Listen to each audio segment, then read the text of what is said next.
नमस्कार, आप देख रहे हैं द मानस वॉइस। आप सभी का स्वागत है। आशा करता हूं कि आप सभी स्वस्थ होंगे, अच्छे होंगे और अपने लोगों का ख्याल रख रहे होंगे। साथियों, आज एक बहुत ही महत्वपूर्ण मुद्दे पे हम आपके बीच आए हैं। शर्मिष्ठा की गिरफ्तारी, उसके बाद माफ़ी के बाद भी उसको जेल, क्या ये लोकतंत्र है या डर का राज? इस विषय पे आज हम सभी बात करेंगे। आज हम बात करने जा रहे हैं एक 22 साल की युवती छात्रा, जो ना तो कोई राजनेता है, ना फिल्म स्टार और ना ही कोई माफिया, बल्कि एक कानून की छात्रा है। लॉ की पढ़ाई पढ़ रही है। साथ ही साथ वो एक्टिव इंस्टाग्राम यूज़र भी है और हिंदुस्तान की बेटी है, शर्मिष्ठा पनोली। शर्मिष्ठा पनोली, जिसका अपराध सिर्फ इतना था कि उसने कुछ असहज सवाल पूछ लिए, वो भी एक पाकिस्तानी इन्फ्लुएंसर से, जो उसके एक्स पोस्ट पे आया था, और अब वही सवाल उसे जेल तक ले आए हैं। आज ये वीडियो सिर्फ एक लड़की की कहानी नहीं, बल्कि भारत में अभिव्यक्ति की आज़ादी की सच्चाई को खोल करके रख देगा। साथियों, शर्मिष्ठा पनोली पुणे की 22 वर्षीय छात्रा है, लॉ की स्टूडेंट है। सोशल मीडिया पर सामाजिक सांस्कृतिक मुद्दों पर एक्टिव रहती है।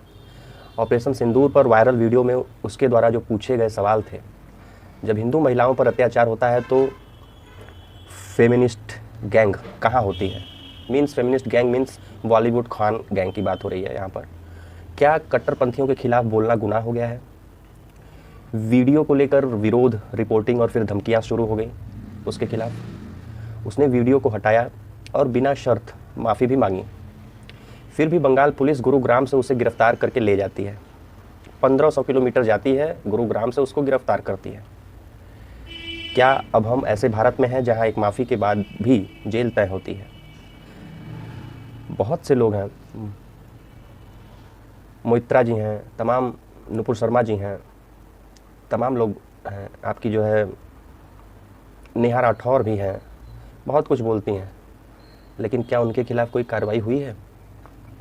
संसद में लोग जय फिलिस्तीन का नारा भी दे देते हैं तो भी कार्रवाई नहीं होती है।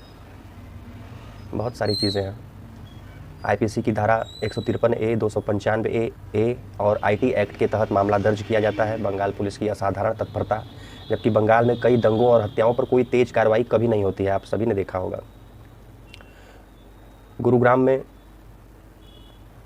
उस लड़की के घर छापा मारा जाता है, 1500 किलोमीटर दूर से उसकी गिरफ्तारी की जाती है। क्या ये राजनीतिक निर्देश पर हुई कार्रवाई है? यह विचार करने योग्य प्रश्न है।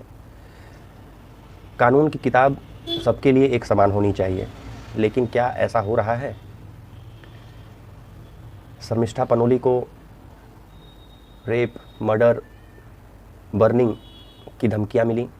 सर तन से जुदा जैसी भाषा खुलेआम उसके पोस्ट पर की गई, पर उस पर क्या कार्रवाई हुई? कुछ नहीं। धमकी देने वालों के अकाउंट अभी भी एक्टिव हैं, कोई गिरफ्तारी नहीं हुई। तो क्या अब डर फैलाने वाले आज़ाद हैं और सच बोलने वाले जेल में? अभिव्यक्ति की आज़ादी बनाम कट्टरता का डर। कन्हैया लाल का केस याद कीजिए, पोस्ट की वजह से हत्या हुई उनकी। शर्मिष्ठा का केस, पोस्ट की वजह से जेल।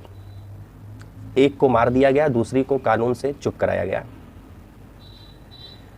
क्या हम एक ऐसा देश बनने जा रहे हैं जहां विचार रखना जानलेवा हो गया है? सबसे पहले मैं ये ज़रूर कहना चाहूँगा कि शर्मिष्ठा जी ने जो भी किया, मैं उनकी ओर से ये वीडियो नहीं बना रहा हूँ, ना कि उनके समर्थन में बना रहा हूँ। मैं ये वीडियो उनकी गिरफ्तारी को लेकर के जो सवाल उठना चाहिए उस पर वीडियो बना रहा हूँ। उनकी माफ़ी के बाद भी उनको गिरफ्तार किया गया, क्या उनकी माफ़ी की कोई कीमत नहीं?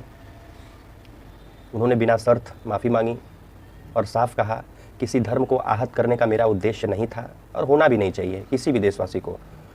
तो फिर माफ़ी का मतलब क्या है? क्या माफ़ी मांगने वालों को भी सज़ा मिलेगी? डबल स्टैंडर्ड कब तक चलेगा हमारे देश में? एक बच जाता है, दूसरे को जेल हो जाती है।